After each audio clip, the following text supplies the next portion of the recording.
Assalamualaikum құрметті қауым. Осы нағыз қазақ осы тоғызқұмалақ ойынын үйренуге міндетті деп ойлаймын. Яғни айтады ғой, нағыз қазақ домбыраны білу керек, және оған қоса осы тоғызқұмалақ ойынын да білу керек. Өйткені бұл біздің ұлттық мұрамыз, қазақ халқының ұлттық ойыны. Енді бүгінгі сабақта мен сіздерге бір бастаманы көрсетемін. Бұл бастаманы бесікте немесе рапидте ойнауға болады. Яғни уақыт аз жерде. Бұл бастама Белбасар отауынан басталады. Яғни оны алдымен сіздер алдын зерттеп алыңыздар. Яғни бұл жерде егер яғни ақтар дұрыс ойнаса, олар әрине басымдылық көп болады, бірақ егер бір қателік жасаса, сіздерде басымдылық болады. Ол қалай сонда? Алдымен бастағанда алтыға ең жиі жауаптың бірі қазір бұл 9.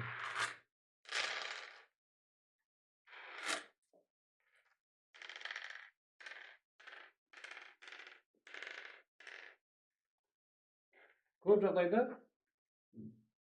бұл жерде ақтар 55 ойнайды. Егер бұндай бастама жасасақ, яғни 9-бен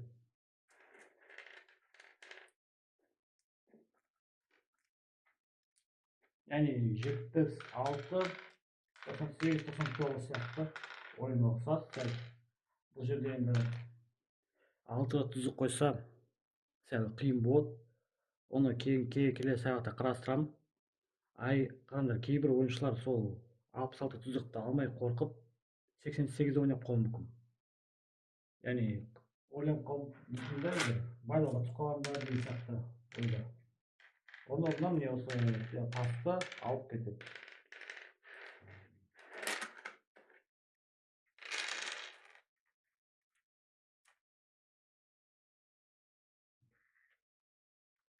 Міне осы жерден енді ақтарда жалпы жақсы позиция деп айтуға болады.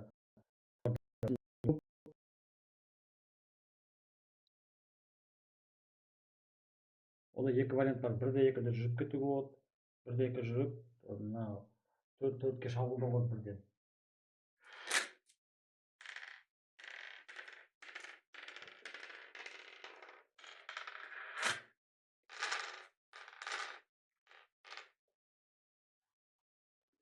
Сонда міне байқасаңыздар, міне екі қазір дәл қазір 4-ке түсіп жатыр.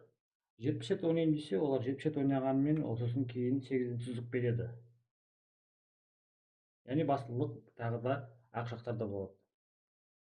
Мысалы не істеу мүмкін бұл жерде? Мына жақта 45-34 ойнай алмайды, оны ойнағанымен 5 тұзық беріледі. Егер 89 ойнаса, байлаудан қашам десе, енді бұл жерде сәл ойлану керек. Тіпті бұл жерде қорықпай 24-те ойнап кетуге болады деп ойлаймын.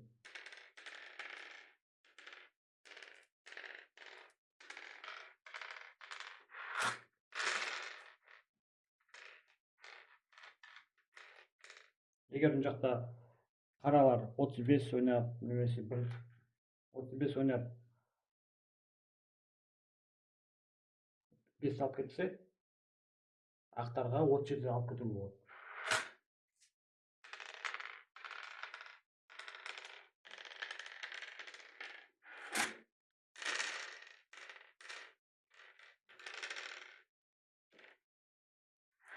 Яғни 37-ні алып кетіп, тіпті қараңдар, тағы бір нұсқа шығып жатыр да, 37 алмай, бірінші 61 алады, бірақ 61-ін алғанымен, 61 алып, сосын кейін барып 37 алуға болады. Екі рет бай алып кетуге болады. Екі вариантта негізі жақсы деп ойлаймын. Бірақ мына жақта егер былай алса,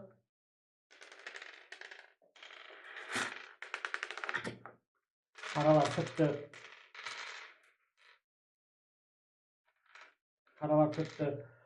67 алғанмен, ақтарда 38 тұзықтағы алуға мүмкіндік бар. Егер тұзық қойса, қазанымыз бірте-бірте толып кетеді. Ал жалпы міне осындай бастама.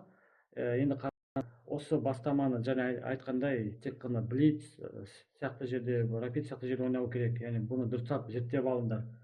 келесі сабақта 6-ға тұздық қойған вариантты қарастырамыз. Бұда не істеуге болады, қандай варианттар бар?